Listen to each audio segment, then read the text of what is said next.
সেই তুমি কেন এত অচেনা হলে, সেই আমি কেন তোমাকে দুঃখ দিলে, কেমন করে এত অচেনা হলে তুমি, কিভাবে বল বদলে গেছি এই আমি। ও বুকেরি সব কষ্ট দুহাত সরিয়ে চলো বদলে যায়।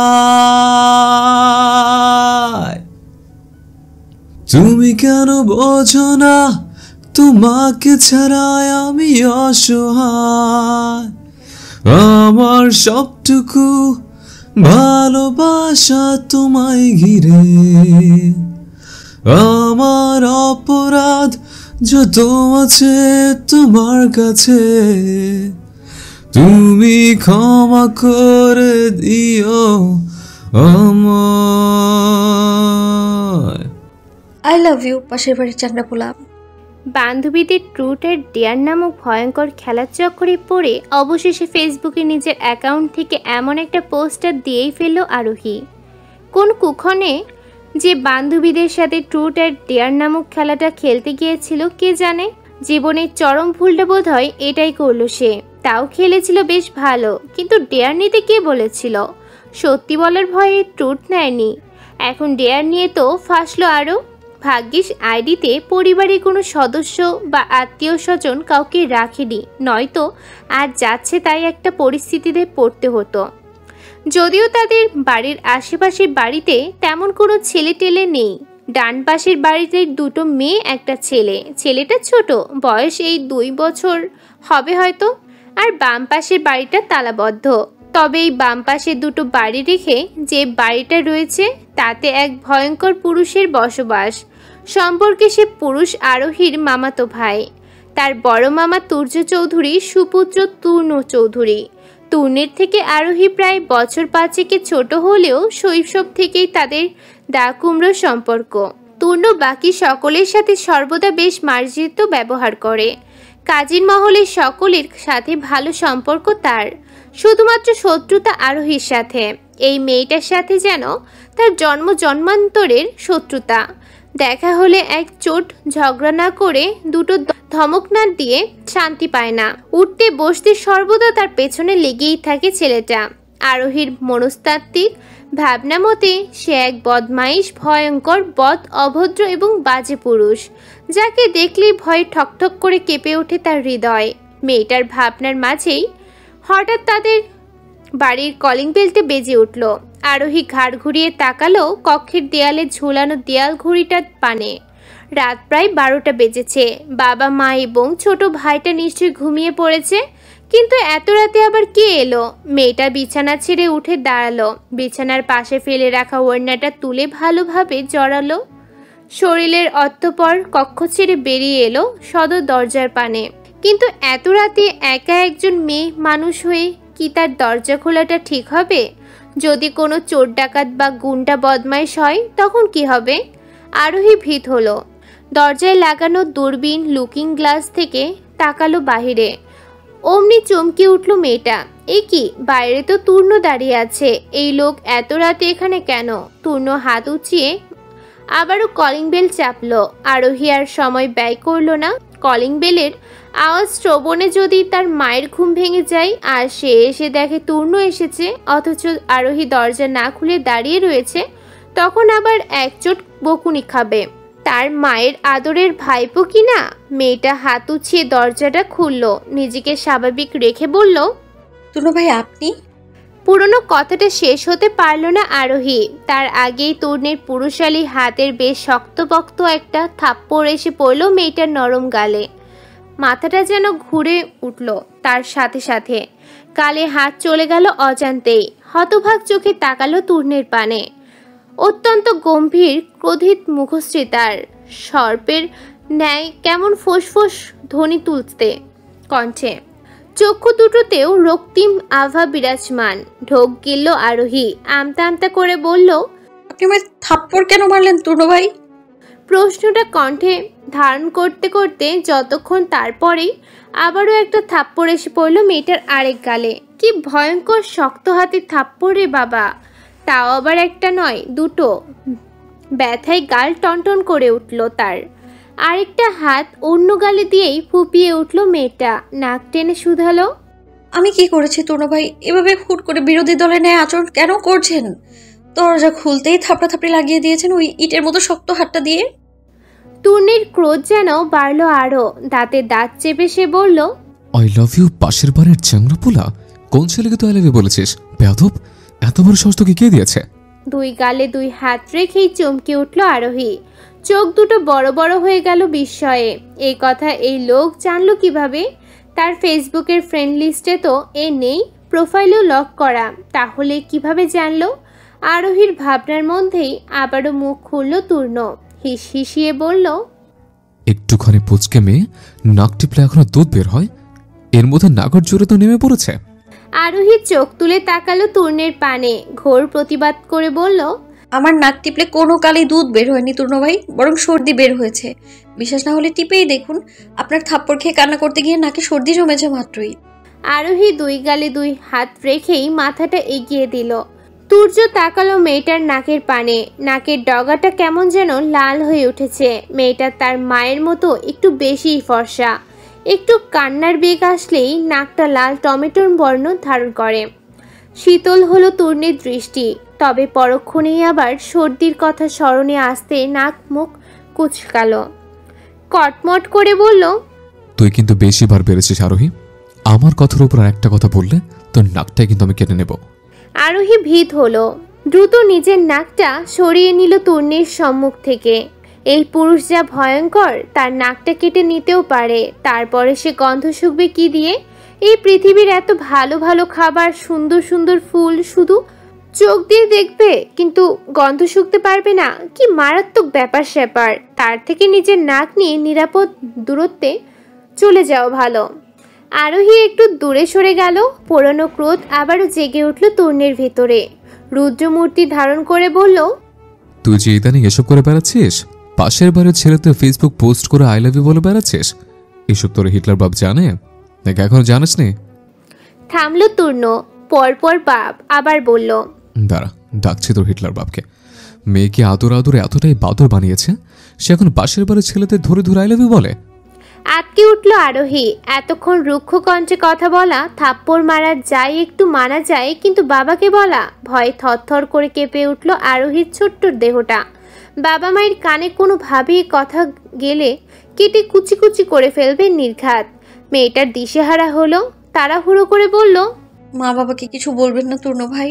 বান্ধবীদের সাথে ট্রুথ অ্যান্ড ডেয়ার খেলতে গিয়ে ওই পোস্টটা করেছিলাম ভাইয়া, নয়তো করতাম না। তূর্ণ তবুও তমল না। ওষ্ঠদ্বার ফাঁকা করে উদ্যত হলো আরও শেখ এবং ইরাকে ডাকতে। আরোহী ভীত হলো আরও। কি করবে না করবে ভেবে পেল না।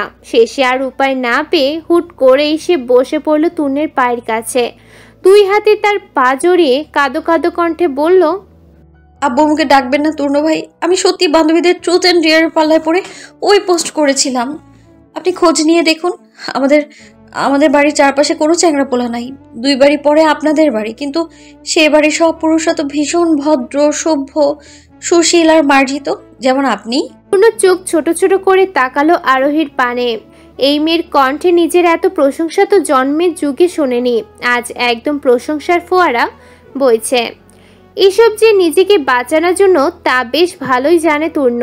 ছেলেটা হাত বাড়িয়ে আরোহীর বাহু ধরল, টেনে দাঁড় করিয়ে বলল, কোনো চ্যাংড়া বলা থাকুক বা না থাকুক, আর বান্ধবীদের ট্রুথ অ্যান্ড ডেয়ারের পাল্লায় পড়ে হোক বা এমনি হোক, তুই আই লাভ ইউ লিখেছিস তো এর শাস্তি তোকে পেতেই হবে। আরোহীর ডাগর ডাগর নয়নে তাকালো তূর্ণের পানে। কাচুমাচু করে প্রশ্ন করল, কি শাস্তি? বাইরে আয়, তারপর বলছি।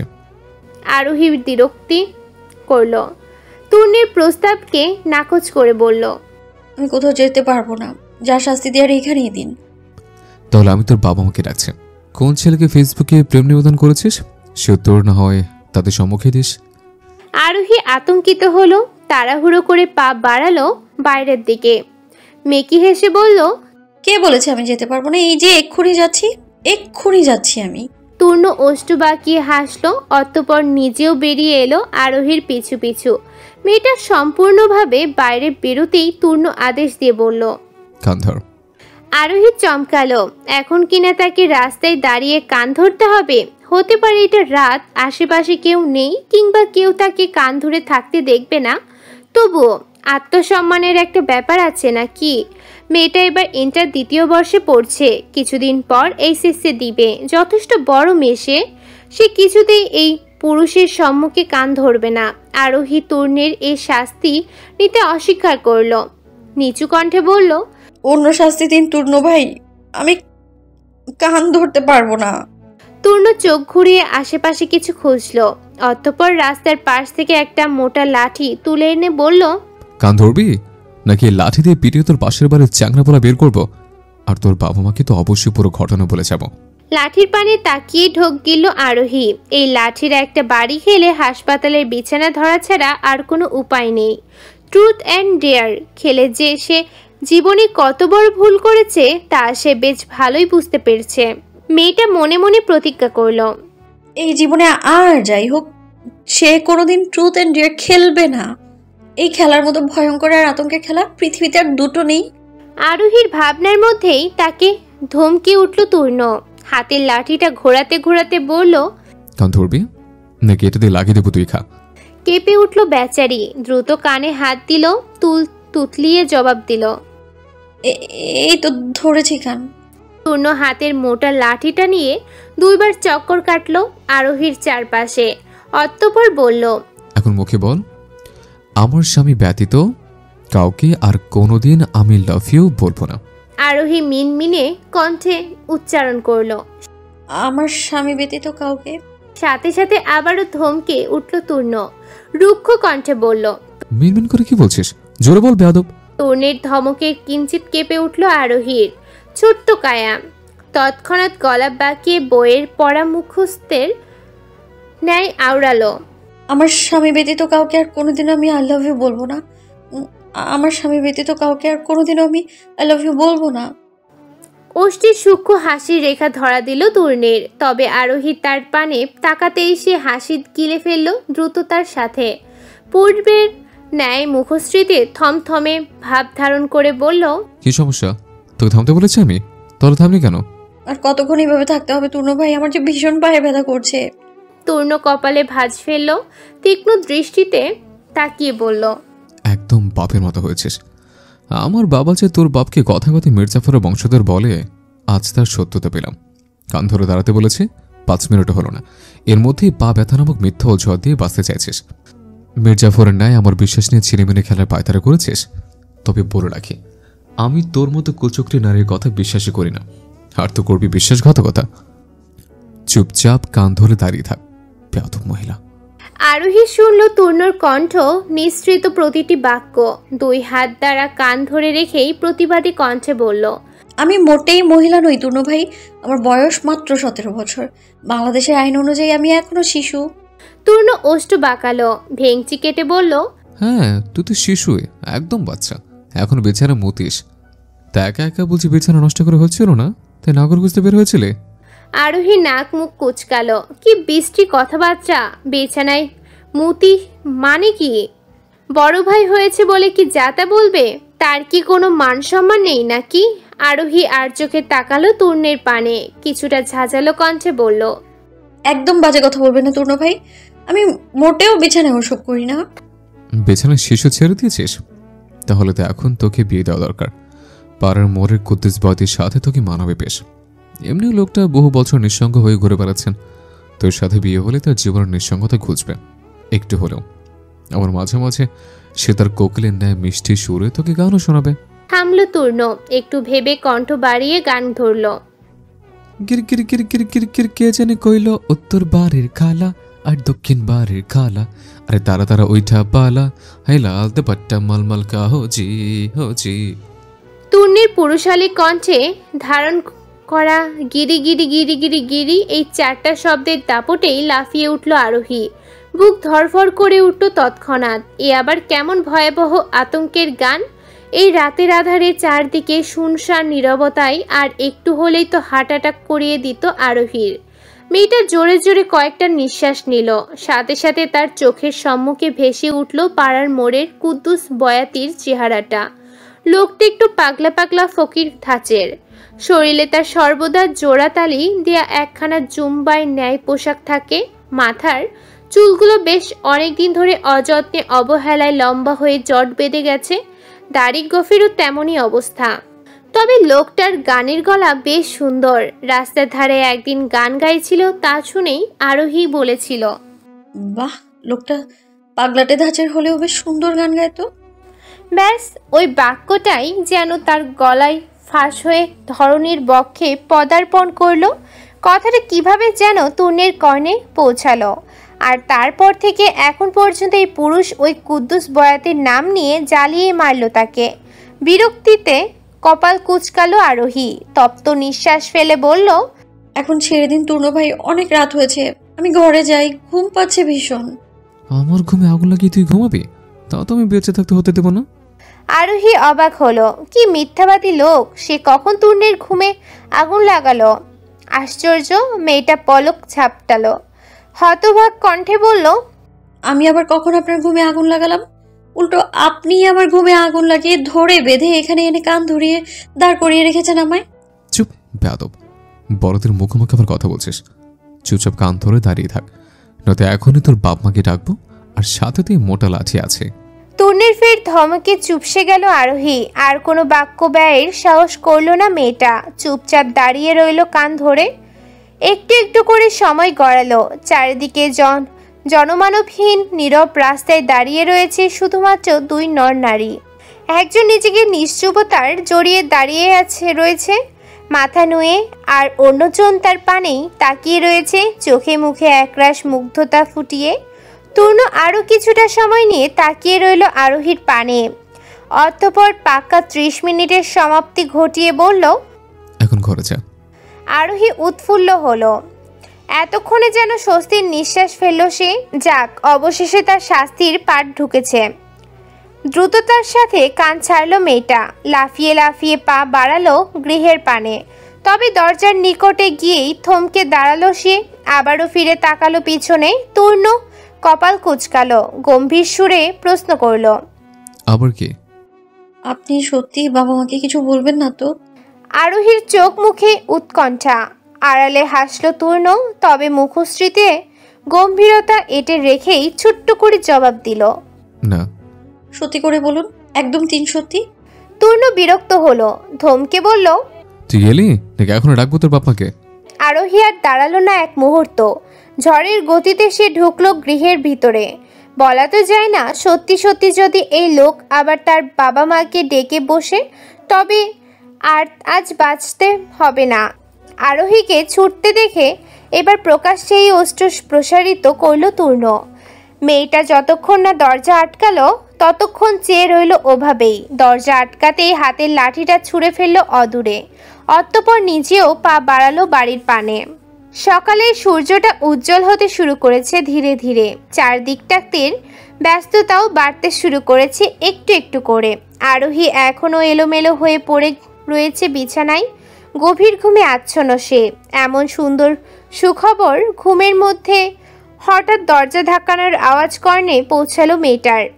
যেই সেই আওয়াজ নয়, মনে হচ্ছে যেন দরজাটা ভেঙে যাবে এক্ষুনি। সম্ভবত কোনো ভারী বস্তু দ্বারা কেউ দরজায় আঘাত হানছে লাগাতার। আরোহী ধরফরিয়ে উঠে বসল বিছানায়। আকস্মিক ঘুম ভাঙায় গা হাত পা কাঁপছে থরথর। মস্তিষ্কটাও নিষ্ক্রিয় এই মুহূর্তে। একটু সময় নিয়ে পুরোপুরি ঠিক হলো আরোহী। একটু আগে কি ঘটেছে তার সচল মস্তিষ্ক ধারণ করতেই মেয়েটা ক্ষেপে উঠল। এ কর্ম কার ধরতে সময় লাগলো না একটুও। ভেবেছিস আজ শুক্রবার একটু বেশি ঘুমাবে? গতকাল রাতে এমনি তূর্ণ এসে জ্বালিয়ে গেছে, তবে সে স্বাদ আর পূর্ণ হলো কই? একটা ঘরের শত্রু বিবেষণ আছে না, সেই তো জ্বালিয়েই খেলো। আরোহী রেগে মেগে বিছানা ছাড়লো। তেড়ে গিয়ে দরজা খুলতেই চোখের সম্মুখে দৃশ্যমান হলো তার একমাত্র আদরের ছোট ভাই আয়ুষ। এবার 8ম শ্রেণীতে লেখাপড়া করছে সে। ছেলেটার হাতে একটা কাঠের চেয়ার। এই চেয়ার দ্বারাই নিশ্চয় এতক্ষণ দরজায় আঘাত করেছিল। আরোহীর মেজাজের পারদ বাড়ল ধপ ধপ করে। চেঁচিয়ে উঠে বলল, হতচ্ছাড়া বদমাইশ, ঘরের শত্রু বিভীষণ একটা।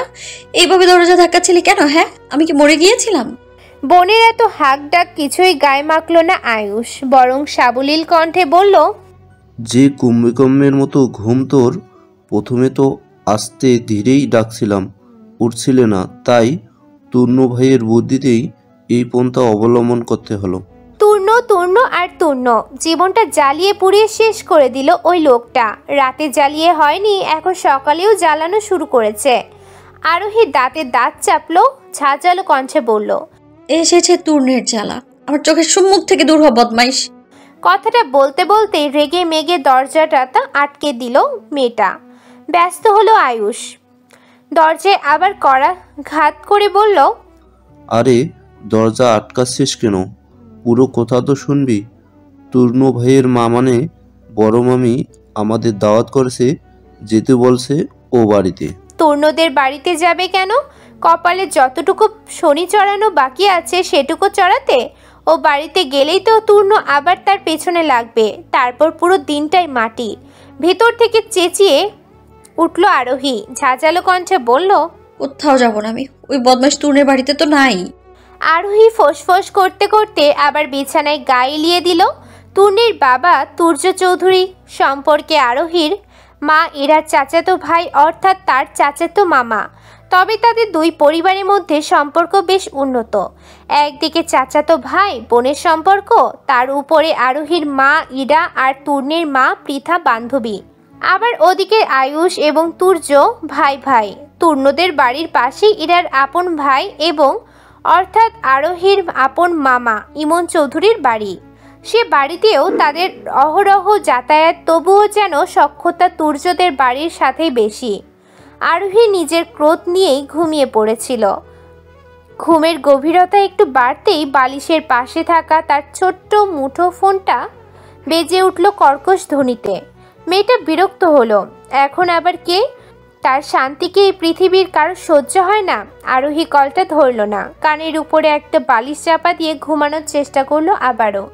কিন্তু এই কল যে থামার কোনো নামগন্ধই নিচ্ছে না, একের পর এক দিয়েই যাচ্ছে। বিরক্তিতে চোখ মুখ কুচকালো মেয়েটা, হাত বাড়িয়ে বালিশের পাশ থেকে মুঠোফোনটা হাতে নিল। নাম্বার ততটা ভালোভাবে খেয়াল না করেই রিসিভ করে কানের কাছে ধরল মুঠোফোনটা।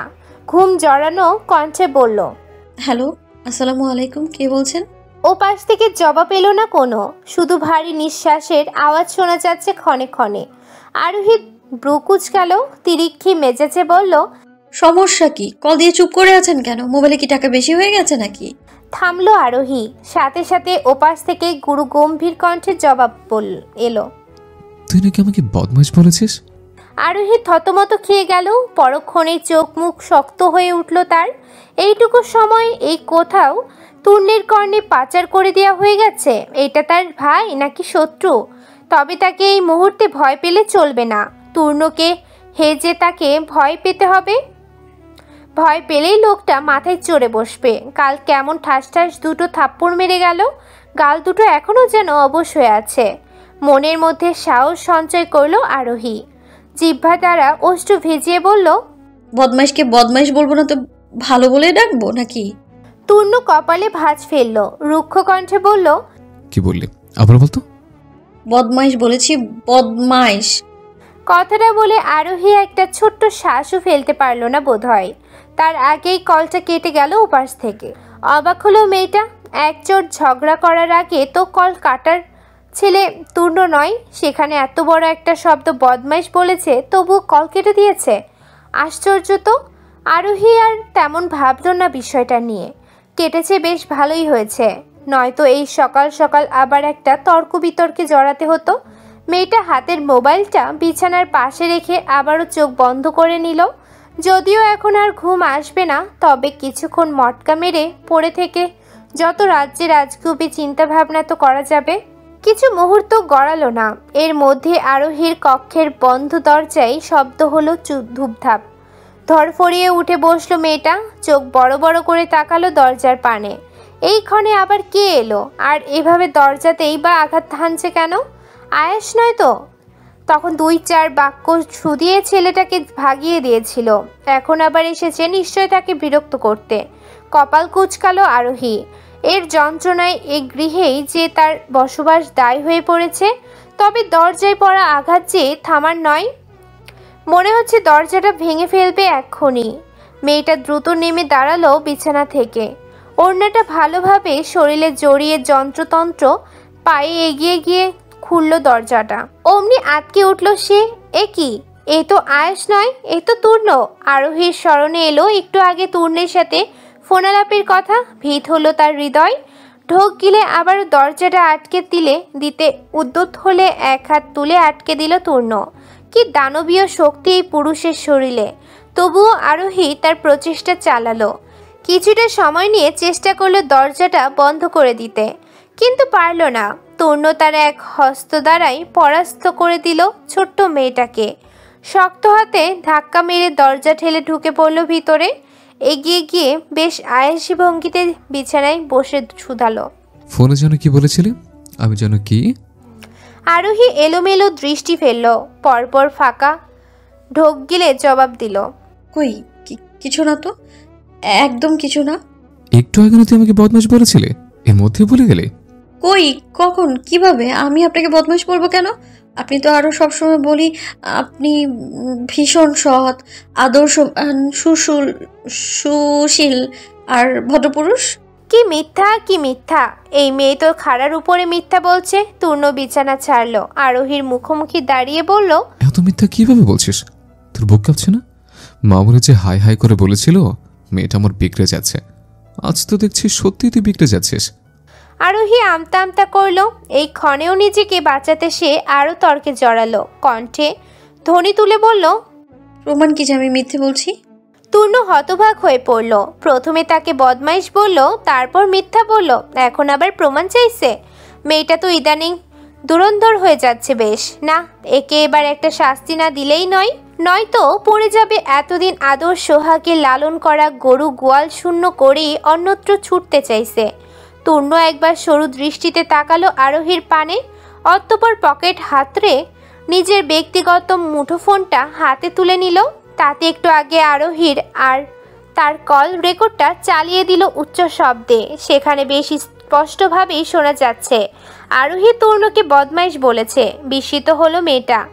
এই ছিল এই পাজি লোকের মনে। শেষে কিনা মিথ্যা বলেও বাঁচাতে পারলো না। কে বলেছিল একে কল রেকর্ড চালু করে রাখতে?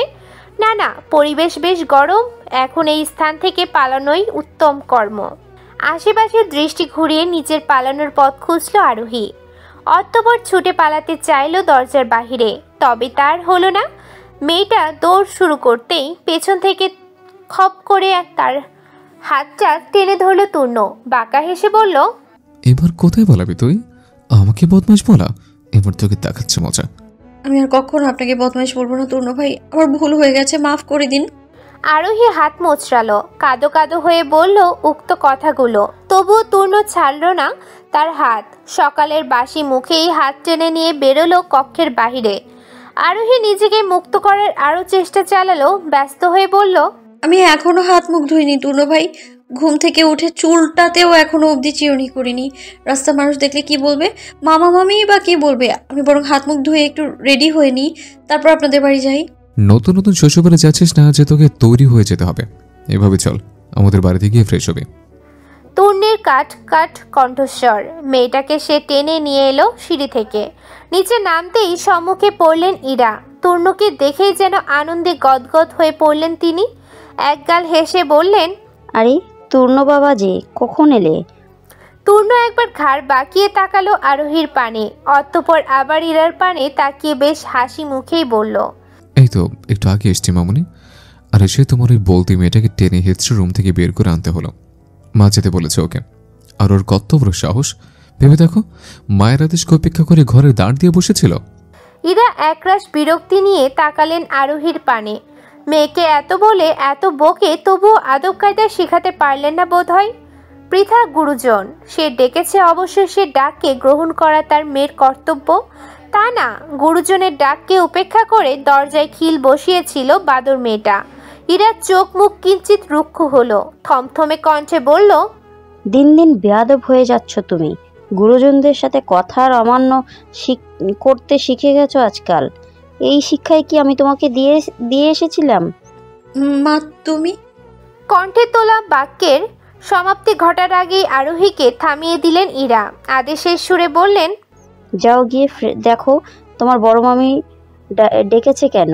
আর ফের গুরুজনদের সাথে কথা উপেক্ষা করার চেষ্টা করলে একদম চাপকে সিধে করে দেবো বলে দিলাম। ইরা হতাশ হলো, বুঝলো এখানে কিছু বলে কোনো লাভ নেই। এও তূর্ণের পক্ষে, অবশ্য পক্ষে থাকবেই নাই বা কেন। ইরার ভাইয়ের ছেলে তো তূর্ণ, একই বংশের রক্ত বইছে দুইজনের শরীরে।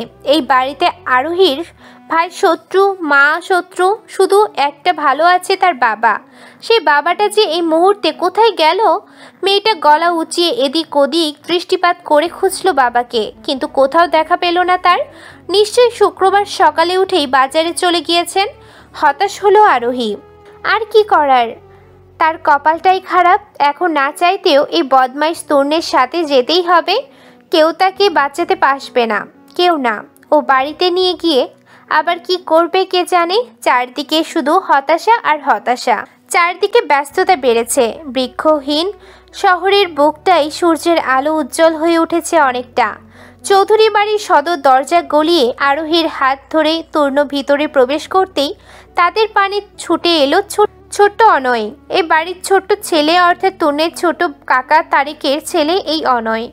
বয়স আর কতই বা হবে, বড় জোর 4 কিংবা 4.5 বছর। এখনো অবধি সব বুঝ ক্ষমতা তার না হলেও পাকা পাকা কথা আর কথায় কথায় প্রশ্ন করায় পারদর্শী হয়ে উঠেছে সে। অনয় ছুটে এসেই পথ আগলে দাঁড়ালো তূর্ণ এবং আরোহীর হৃদয়ে কিঞ্চিত ভাস ফেলে শুধালো। আরোহীর হতাশ হলো, শেষে কিনা তাকে দর্শনে ছোট অনয় পাগলির সাথে তুলনা দিচ্ছে। অবশ্য দিবে নাই বা কেন, যেখানে ঘুম থেকে তুলে গরুর ন্যায় টেনে হিঁচড়ে নিয়ে এলো তূর্ণ। তাকে দেখে তো পাগলির ন্যায়ই মনে হবে। রাস্তার লোকেরাও নিশ্চয়ই তাকে দেখে এমনটাই ভেবেছে।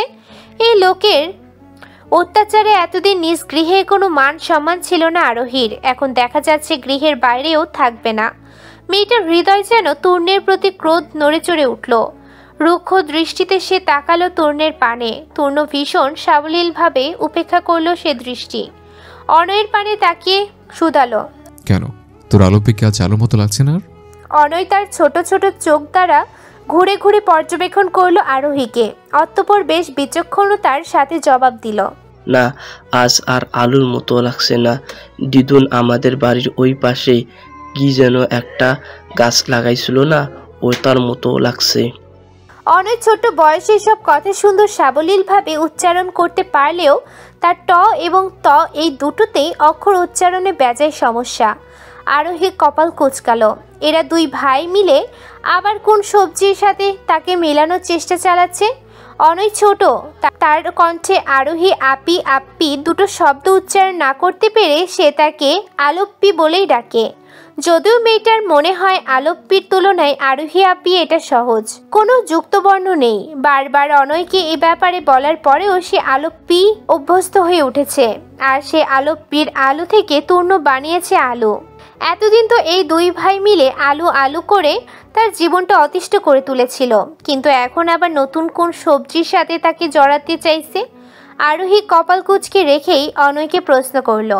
অনয় গালে হাত দিল, ভাবুক ভঙ্গিতে বলল, ওই যে বাড়ির ওপাশে দিদুন লাগিয়েছিল, লম্বা চারপাশে পাতা দিয়ে ঢাকা, মাথায় আবার পাগলির মতো চুল আছে, একদম ঠিক তোমার মতো। অনয়ের বর্ণনায় চিন্তায় পড়ে গেল তূর্ণ এবং আরোহী। কি এমন হতে পারে যেটা লম্বা, চারপাশ পাতা দিয়ে ঢাকা, আবার মাথায় চুলের মতো? তূর্ণের দাদি অর্থাৎ তাহমিনা বেগম বাড়ির আশেপাশে তো বেশ অনেক গাছই লাগিয়েছেন। বৃদ্ধ বয়সের অবসর সময়ে এই করেই তার সময় কেটে যায়। এর মধ্যেই কোন গাছটা? ভাবতে ভাবতে তূর্ণ হুট করেই বলল, ভুট্টা। তুই কি ভুট্টার কথা বলেছিস অনয়?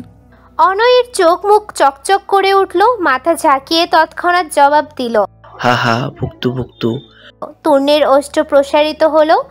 অনয়ের মাথায় হাত দিয়ে তার চুলগুলো এলোমেলো করে বলল, বাহ, বেশ ভালো বর্ণনা দিল তো ভুট্টার।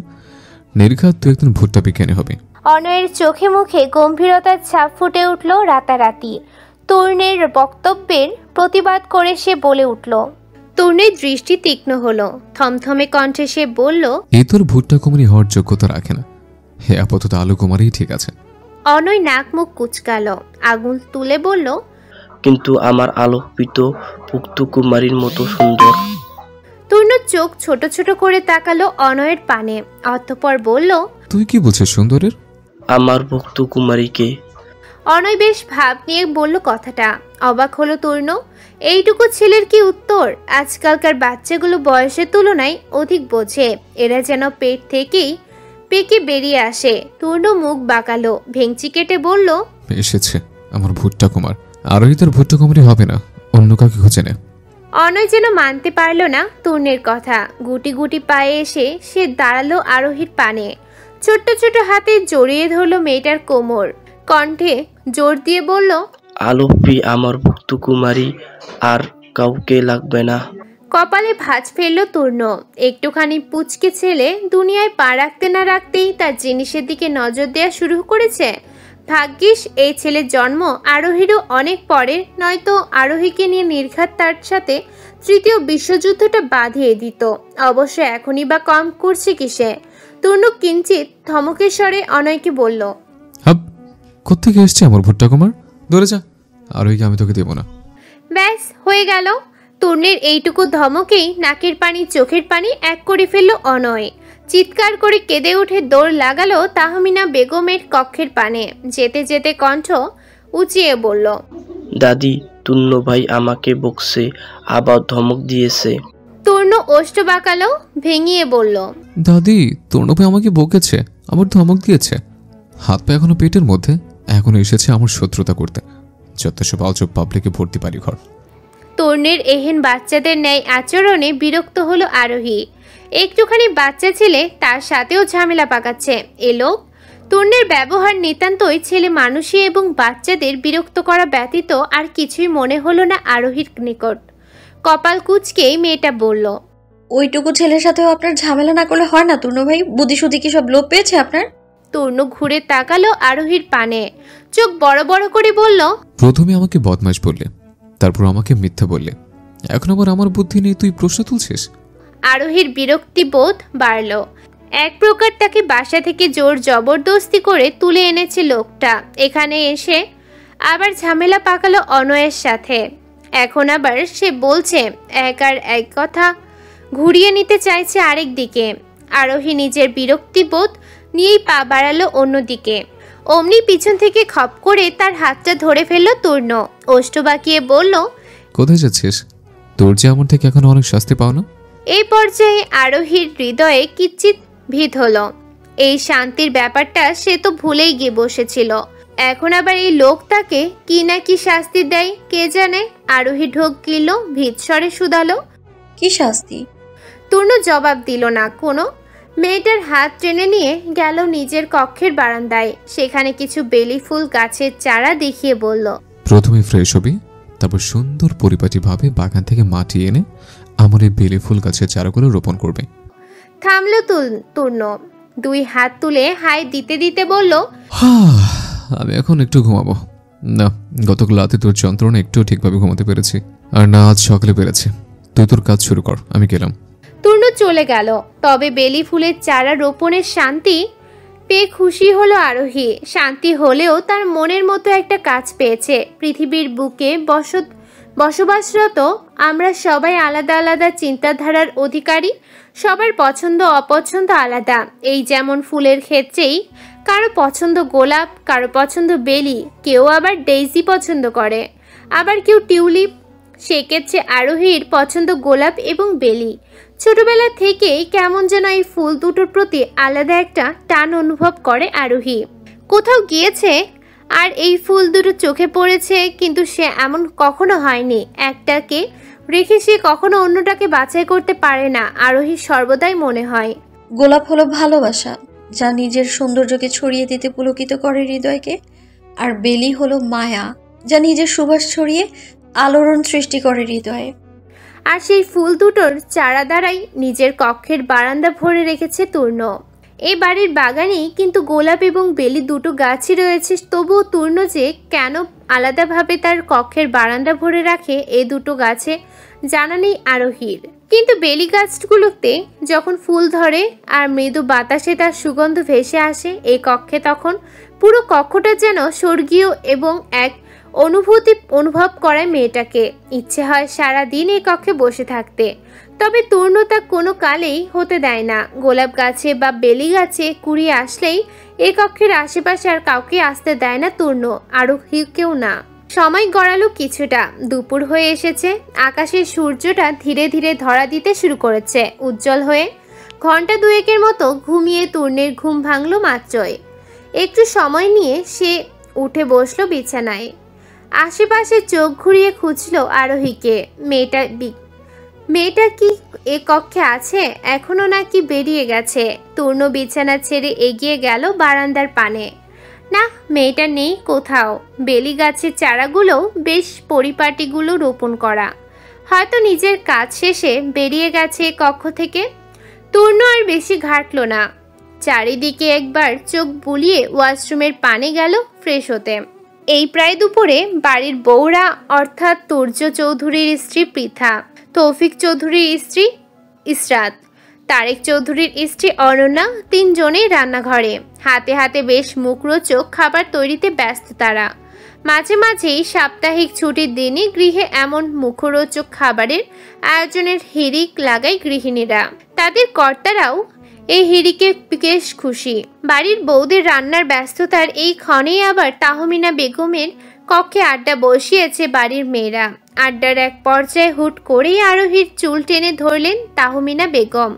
চুলগুলো খুলেই দিয়ে বললেন, চুলে তেল দিস না কতদিন ধরে বুড়ি, চুলগুলো কেমন রুক্ষ খসখসে হয়ে গেছে। তাহমিনা বেগমের কথা শেষ হতেই ওষ্ঠ প্রসারিত করলো তৌফিকের মেয়ে তনয়া। কেমন রসিকতার সুরে বলল, তূর্ণ ভাই যন্ত্রণায় মনে হয় চুলে তেল দেওয়ার কথাও ভুলে বসেছে আরোহী। তনয়ার কথায় সাই জানিয়ে হেসে উঠল তূর্ণের ছোট বোন তুলি আর তৌফিকের আরেক মেয়ে তানিয়া।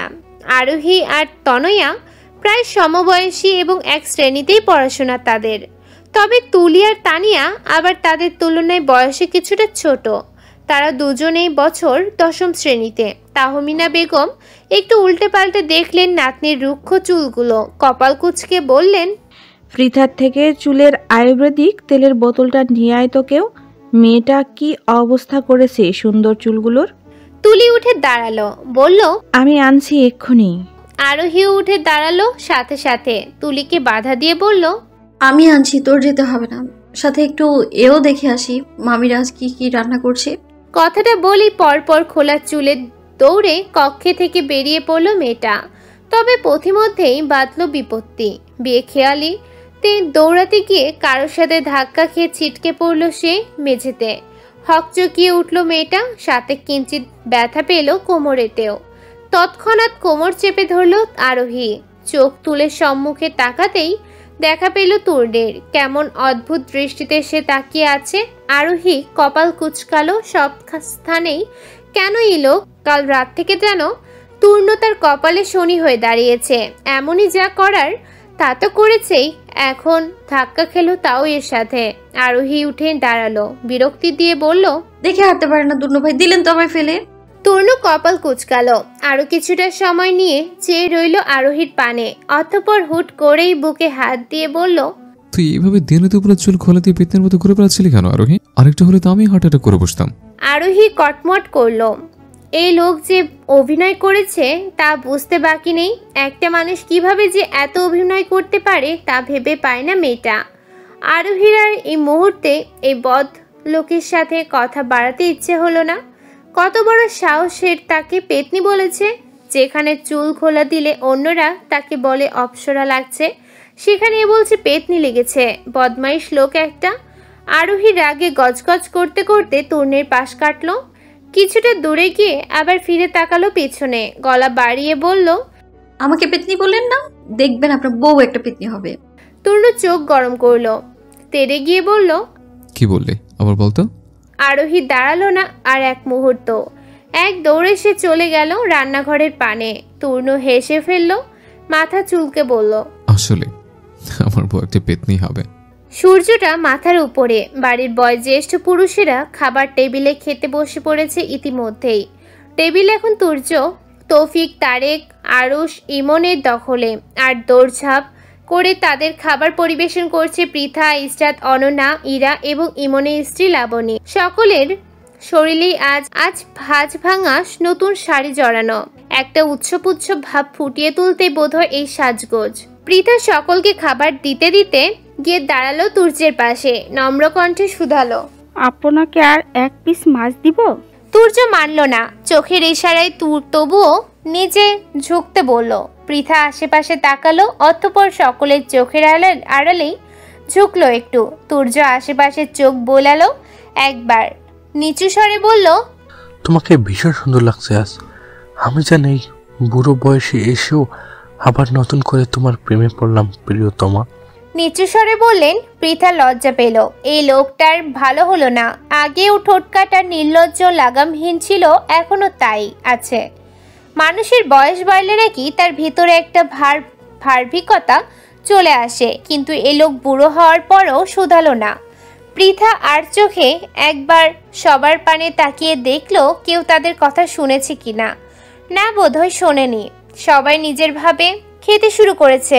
পৃথা সোজা হয়ে দাঁড়ালো, মুখ বাঁকিয়ে নিচু স্বরে বলল, বুড়ো বয়সে ভীমরতি। তুর্য ওষ্ঠ প্রসারিত করলো, মৃদু স্বরে গান ধরলো, চুল পাকলেই লোকে হয় না বুড়ো, আসল প্রেমের বয়সেই শুরু। তুর্যদের অর্থাৎ বাড়ির বয়োজ্যেষ্ঠরা খাবারের পালা শেষ হতেই বাড়ির ছোটদের পালা এলো। টেবিল দখল করে এক পাশে বসলো আরোহী, তনয়া, তুলি এবং তানিয়া।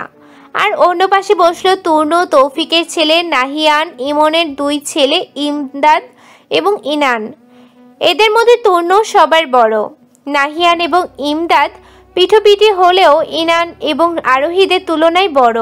পৃথা সবাইকে খাবার দিতে শুরু করলো। সবাইকে দিয়ে আরোহীর প্লেটে খাবার তুলে দিতেই চোখ বড় বড় করে ফেললো তূর্ণ। ব্যস্ত হয়ে বলল, ওকে একটু কম দাও না মা, দিন দিন খেয়ে খেয়ে যে আরো মোটা হচ্ছে, কয়েকদিন পর না ফেটে যায়, তখন আবার আমাকে ঝামেলা পড়তে হবে। আরোহীর চোখ ছোট ছোট করে তাকালো তূর্ণের পানে, থমথমে কণ্ঠে শুধালো, আপনাকে ঝামেলায় পড়তে হবে কেন? ফেটে গেলে তো তোর বাপ মা কেটে কেটে জ্ঞান হারাবে। আয়েসটাও ছোট, কি করতে হবে না হবে ভেবে কুল কিনারা পারবে না। এবারে সবাই তোর শোকে কাতর হয়ে ছিটকে পড়বে। তখন বাড়ির বড় ছেলে এবং তোর একমাত্র শুভাকাঙ্ক্ষী হিসেবে আমাকেই শক্ত থাকতে হবে। তোর ফাটা দেহ কোলে তুলে নিয়ে কাঁধে তুলে ছুটতে হবে হাসপাতালে গলিতে গলিতে। কি বেহুদা চিন্তাধারা। নাক মুখ কুচকালো আরোহী। নিজের প্লেটটা টেনে খাবার মুখে তুলতে তুলতে বলল, প্রথমত আমি মোটেও মোটা নই তনু ভাই, আর দ্বিতীয়ত আমি ফেটে গেলে আপনার আমাকে নিয়ে হসপিটালে ছোটাছুটি করতে হবে না। আমাকে হসপিটালে নেয়ার জন্য আপনি ছাড়াও নাহিয়া, ইমদাদুল ভাই তো আছে। সবার হাড় দুর্বল, ওরা তোর ফাটা দেহের পানে তাকিয়ে জ্ঞান হারাবে। আবার হাসপাতালে কখন নেবে? তনু ভাই আপনি কিন্তু। এইটুকু বলতে আরোহীকে থামিয়ে দিল ইমদাদুল। খেতে খেতে বলল, প্রশ্নটা করার সাথে সাথে সকলের চোখ মুখ যেন চকচক করে উঠল। তনয়া আর তুলি খাবার রেখেই তাকালো আরোহীর পানে, উৎসুক হয়ে শুধালো, কোন ছেলে রে? আরোহী ঢোক গিল। সেদিন রাস্তায় হুট করেই কোথা থেকে একটা ছেলে এসে প্রেম নিবেদন করেছিল তাকে। কোথাকার ছেলে, কোন ছেলে কিছুই জানে না সে। শুধুমাত্র কয়েকদিন রাস্তা থেকে কলেজ যাতায়াতের সময় দেখেছিল, তারপরে প্রেম নিবেদন। কিন্তু এরা সেই সামান্য ঘটনাটাও জেনে নিয়েছে। এদের যন্ত্রণায় দেখা যাচ্ছে কোথাও শান্তি নেই। এখানে যারা যারা উপস্থিত আছে, বিশেষ করে তূর্ণ, একবার যদি বাবা মায়ের কানে এ কথা তুলে দেয়, তবে দেখা যাবে কাল থেকে সাথে বডিগার্ডের আবির্ভাব ঘটে গেছে। জোরপূর্বক হাসলো আরোহী, আমতা আমতা করে বসলো। ইমদাদুলের কপালে ভাঁজ পড়ল, সন্দিহান সুরে বলল, ফাহাদ ভাই কি দেখতে কি দেখেছে, তুমিও তার কথা বিশ্বাস করে নিলে? ছেলেটা কে ছিল? তূর্ণের শীতল কণ্ঠস্বর। খাওয়া থেমে গেছে তার আরো আগে। এতক্ষণ শুধুমাত্র আরোহীর মুখ পানে তাকিয়ে অপেক্ষা করছিল ছেলেটার পরিচয় জানার জন্য, কিন্তু মেয়েটা তো একের পর এক মিথ্যা বলে যাচ্ছে। আরোহী ফাঁকা ঢোক গিলল, এলোমেলো দৃষ্টি ফেলে আবার বলল, কোন ছেলে? আমি তো কোনো ছেলেকে চিনি না। তোমরা কোন ছেলের কথা বলছো আমি তো তাই বুঝতে পারছি না। সাথে সাথে ধমকে উঠল তূর্ণ, গলা বাড়িয়ে বলল, আমি সত্যিটা শুনতে চেয়েছি। তূর্ণের আকস্মিক ধমকে কেঁপে উঠল আরোহী। চুপসে গেল উপস্থিত অন্যরাও। তূর্ণ যে খেপে গেছে তা বুঝতে বাকি রইল না কারোর। আরোহীও আমতা আমতা শুরু করলো, কিছুটা ভয়ার্ত কণ্ঠে বলল, আমাকে প্রেমের প্রস্তাব দিয়েছিল, কিন্তু আমি তো তার সাথে সাথেই প্রত্যাখ্যান করে দিয়েছি। কথাটা শেষ হতে না হতেই তূর্ণের চেহারার রং বদলালো, চোখ দুটোতে কেমন রক্তিম আভা ছড়িয়ে পড়েছে, চোয়ালটাও শক্ত হয়ে উঠেছে। হুট করেই খাওয়া রেখে টেবিল ছেড়ে উঠে দাঁড়ালো ছেলেটা। অবাক হলো সকলে, নাহিয়ান কিছুটা অবাক সুরেই শুধালো, কি হলো ভাই, খাওয়া ছেড়ে উঠে গেলে যে, খাবে না আর? তূর্ণ উল্টো ঘুরে পা চালালো, যেতে যেতে বেশ ভারী কণ্ঠে বলল, পেট ভরে গেছে আমার, তোরা খা। সন্ধ্যার সময় সূর্যটা ডুবে গিয়ে চারদিকে আধার ঢেকে গিয়েছে অনেকটাই। শহরের বুকটা আলোকিত হয়ে উঠেছে কৃত্রিম সোডিয়ামের আলোর ঝলকানিতে। আরোহীরা এখনো বাড়ি ফেরেনি। বড় ছোট সবাই মিলে আসর জমিয়েছে বাড়ির বসার কক্ষে। পৃথা, ইস্টাত, অনন্যা তিনজন মিলে ট্রেতে করে চা এনে রাখলো টি টেবিলে। একে একে চায়ের কাপ তুলে দিতে শুরু করলো সকলের হাতে। ঠিক তখনই বাড়ির সদর দরজা দিয়ে আবির্ভাব ঘটল তূর্ণের ছেলেটার। পানে তাকিয়ে আটকে উঠল সকলে। ধুলোমাখা জামা কাপড়, চুলগুলো এলোমেলো, কপালের কিছু অংশ কাটা দেখে মনে হচ্ছে কোথাও থেকে মারামারি করে ফিরেছে এ ছেলে। তবুও যেন কেউ বিশ্বাস করতে পারল না তূর্ণ মারামারি করে ফিরেছে। এমনি আরোহীর সম্মুখে যেমনই হোক না কেন, এলাকা এবং পরিবারে ভদ্র ছেলে হিসেবে নামডাক রয়েছে বেশ। এইসব মারামারি ঝামেলা তার চরিত্রের সাথে যায় না কখনো। তাহলে আজ কি এমন হলো যে মারামারি করে ফিরতে হলো? ছেলের এমন বিধ্বস্ত অবস্থা দেখে তার পানে ছুটে গেল পৃথা। হাত বাড়িয়ে ছেলেটার মুখের গালে বুলিয়ে দিয়ে অস্থির হয়ে শুধালো, কি হয়েছে? এই অবস্থা কেন তোর? কোনো অ্যাক্সিডেন্ট হয়েছে কি? না, মারামারি করেছে। তূর্ণের নির্লিপ্ত ভঙ্গিমা চমকালো সকলে। যে কথাটা মাথায় এলেও বিশ্বাস করতে চায়নি কেউ, তাই তবে সত্যি হলো। তূর্ণ শেষ পর্যন্ত নিজের ভদ্রতার খোলস ছেড়ে মারামারি করে ফিরেছে। এতক্ষণ ছেলের জন্য মায়া দেখালেও এবারে চোখ মুখ শক্ত হয়ে এলো পৃথার। ভারী কণ্ঠে বলল, বাইরে গিয়ে মারামারি করে ঘরে ফিরবে এই শিক্ষা দিয়েছিলাম আমি তোমাকে? দিন দিন অধপতন হচ্ছে তোমার। তূর্ণের চোখ মুখের কোনো পরিবর্তন দেখা গেল না। পূর্বের ন্যায় নির্লিপ্ত ভঙ্গিতে সে বলল, কখনো কখনো প্রিয় কিছুর জন্য অধপতনই শ্রেয়। কথাটা বলে তূর্ণ পরপর তাকালো আরোহীর পানে। তবে তার এই ছোট্ট একটা বাক্যের গভীরতা উপলব্ধি করতে সক্ষম হয়নি কেউই। পৃথা যেন পূর্বের তুলনায় আরো ক্ষিপ্ত হলো, ঝাঁঝালো কণ্ঠে বলল, কি এমন প্রিয় বস্তু আর যার জন্য তুমি মারামারি করতে দ্বিধাবোধ করনি? তোমার এই মারামারির জন্য তোমার বাবাকে আমাদের প্রতিবেশীর নিকট কত ছোট হতে হবে জানো তুমি? আমি মোটেই ছোট হয়নি তোমার ছেলের মারামারিতে, বরং গর্ববোধ হচ্ছে। এতদিন না একটা কাজের কাজ করেছে সে। পরপর তূর্ণের পানে ফিরে তাকালো তরুঞ্চ, কপালে ভাঁজ ফেলে প্রশ্ন করলো, জিতে ফিরেছো তো? মারামারিতে হারাটা কিন্তু আমার একদম পছন্দ নয়। পৃথা হতবাক হলো, সাথে মেজাজটাও বিগড়ে গেল। কোথায় ছেলে এত বড় একটা কাণ্ড ঘটিয়ে এসেছে, তাকে বকবে বোঝাবে তা নয়, আরও উস্কে দিচ্ছে। বাবা মায়ের এমন প্রশ্রয় দেওয়ার জন্যই তো আজকাল ছেলে মেয়েরা এত সাহস পাচ্ছে, বিগড়ে যাচ্ছে। ছেলে মেয়ে ভুল করলে প্রথমে যদি বাবা মা তার শক্ত হাতে প্রতিরোধ করে, শাসন করে, তবে তার ছেলে মেয়েরা পরিবর্তিতে আর সেই কাজ করার সাহস করে না। পৃথা দাঁতে দাঁত চাপলো, কিছুটা রুক্ষ কণ্ঠে বলল, এই আপনার জন্যই ছেলেটা বিগড়ে যাচ্ছে দিনকে দিন। পরিস্থিতি নিয়ন্ত্রণে বাইরে চলে যাচ্ছে। মারামারি করে এসেছে তূর্ণ, তবে ঝগড়া লাগার সম্ভাবনা রয়েছে তার বাবা মায়ের মধ্যে। অনন্যা এগিয়ে এলো তূর্ণের পানে, কিছুটা ব্যস্ত হয়ে বলল, ইস্টাত, ইরা, আয়ুষ, তৌফিক এবং অন্যান্যরাও সায় জানালো অনন্যার কথায়। তৌফিক তূর্ণের পানে তাকিয়ে বলল, তুই কক্ষে যা, ফ্রেশ হ, আমি ফার্স্ট এইড বক্স নিয়ে আসছি। প্রত্যুত্তরে তূর্ণ বলল না কিছুই। আরোহীর পানে শেষ একবার তাকিয়ে হাঁটা ধরল সিঁড়ির পানে। কিছুটা সময় গড়ালো। আরোহীরা আজ রাতে যতটুকু সময় এখানে কাটাবে বা হইচই করবে বলে পরিকল্পনা করেছিল, তাতে ভাটা পড়ল তূর্ণের মারামারি করে বাড়ি ফেরায়। বাড়ির ছোট সদস্যরা অর্থাৎ তনয়া, তুলি, ইমদাদ, নাহিয়ান তানিয়া, ইনান সবাই যেন তন্নির শোকে দিশেহারা হয়ে উঠেছে। তারা এক একজন হয়তো কেঁদে দিতে পারলে শান্তি পেত। সকলের অবস্থা দেখে মনে মনে ভেঙচি কাটলো আরোহী। একটু কপালই তো কেটেছে, তা নিয়ে সকলের কত আদিক্ষেতা। পুরো মাথাটা ফাটলে আরো ভালো হতো। তাও যদি লোকটার তার পিছনে না লাগাটা বন্ধ হতো। এদের এত আদিক্ষেতা আর সহ্য হলো না মেয়েটার। উঠে দাঁড়ালো সে। অন্যদিকে পা চালাতেই পিছন থেকে ডাক পড়ল। তৌফিক ডেকে বলল, এই ফার্স্ট এড বক্সটা তন্নির ঘরে নিয়ে যেত। আরোহী থমকে দাঁড়ালো। এদিক ওদিক তাকিয়ে হাত উঁচিয়ে তর্জনী আঙুলটা নিজের পানে তাক করে বলল, আমি। তৌফিক এগিয়ে গেল আরোহীর পানে।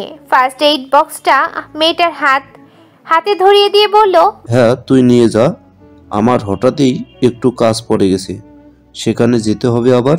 কিন্তু আমি তো।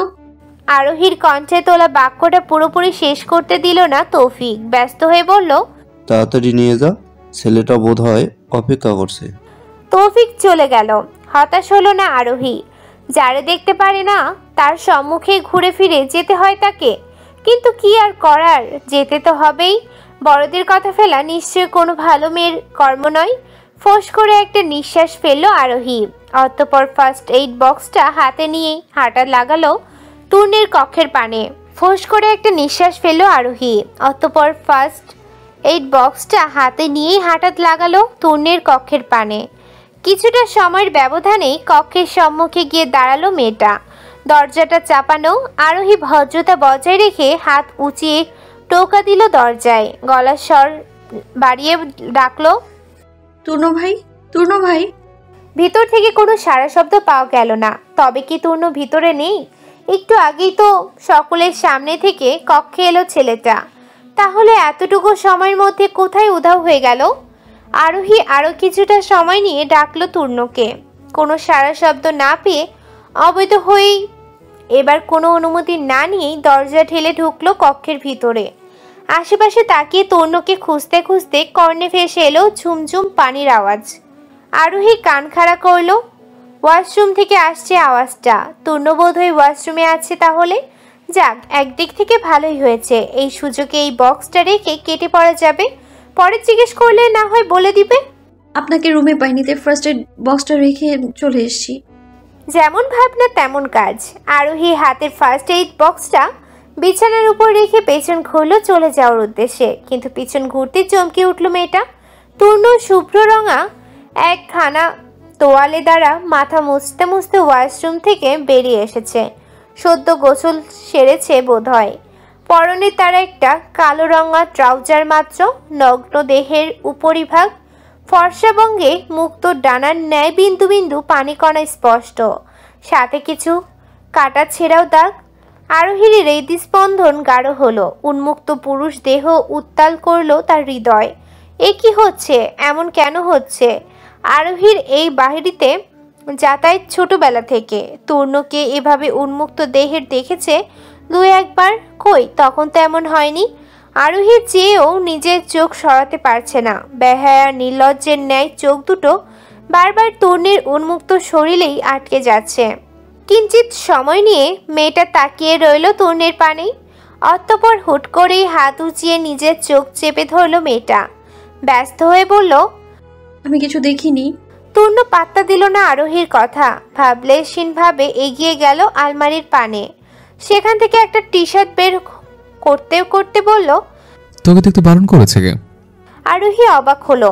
চোখ থেকে হাত সরিয়ে প্রশ্ন করলো, মানে এতক্ষণ তো আমার উন্মুক্ত দেহ তোর দুই চোখ দ্বারা কেলে খেলি, এখন আবার ঢং করে বলছিস কিছু দেখিস নে? নাটক করছিস আমার সাথে? আরোহী আর চোখে তাকালো। একবার দেখে নিল তূর্ণের পা থেকে মাথা অবধি। আমতা আমতা করে বলল, আমি আপনার আন্ডারওয়্যারের কথা বলছিলাম তূর্ণ ভাই। ট্রাউজার একটু নিচে নেমে আপনার আন্ডারওয়্যারের গোলাপি রংটা ফুল স্পষ্ট। থামলো আরোহী। ঠোঁট টিপে হেসে আবার বলল, আপনি যে ফুল পাখিওয়ালা আন্ডারওয়্যার পরতে পছন্দ করেন আগে তো জানা ছিল না তূর্ণ ভাই। দেহের উপরে তো বেশিরভাগ সময় এক রঙের শার্ট প্যান্ট চোখে পড়ে, অথচ তার নিচে ফুল পাখি উড়ে বেড়ায়। আহা, কি প্রকৃত প্রেমিক পুরুষ আপনি! দেহের উপরে প্রাকৃতিক সৌন্দর্য ফুটিয়ে তুলতে না পারলেও নিচে ঠিকই ফুটিয়ে তোলার চেষ্টা রাখেন। আপনার মতো প্রাকৃতিক প্রেমিককেই তো ঘরে ঘরে চাই। তনু অপ্রস্তুত হলো।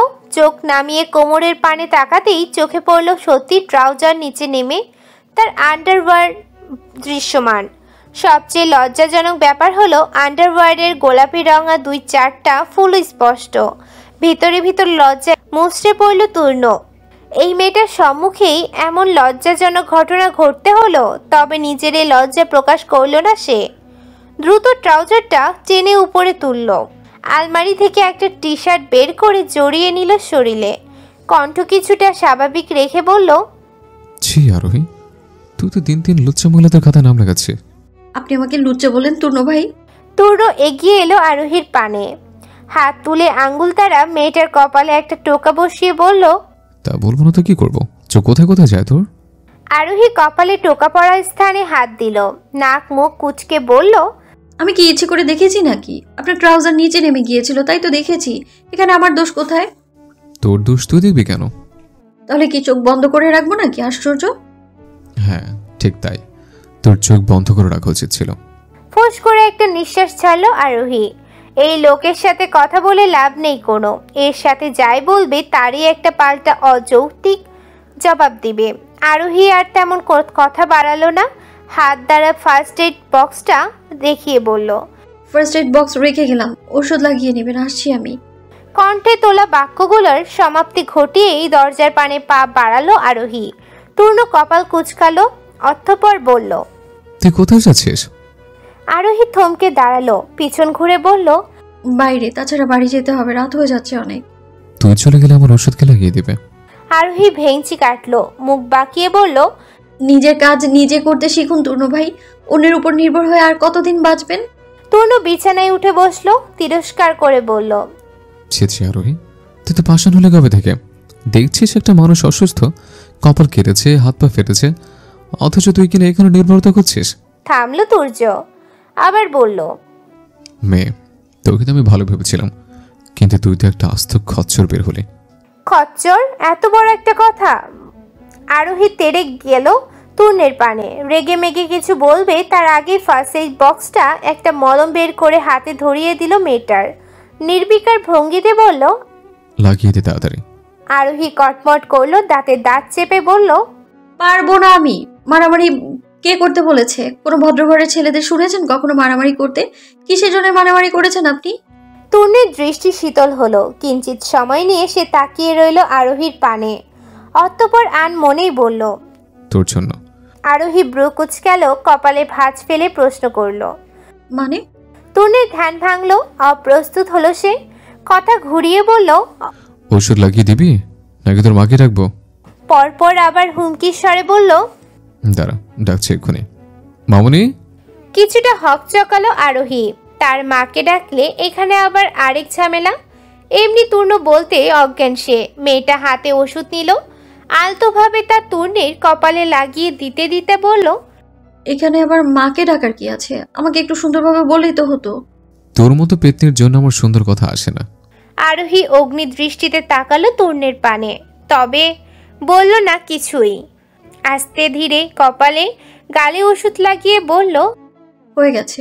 তপ্ত নিঃশ্বাস ফেলল তূর্ণ। টি শার্টের হাতাটা একটু উপরে তুলে বলল, এখানে লাগিয়ে দে।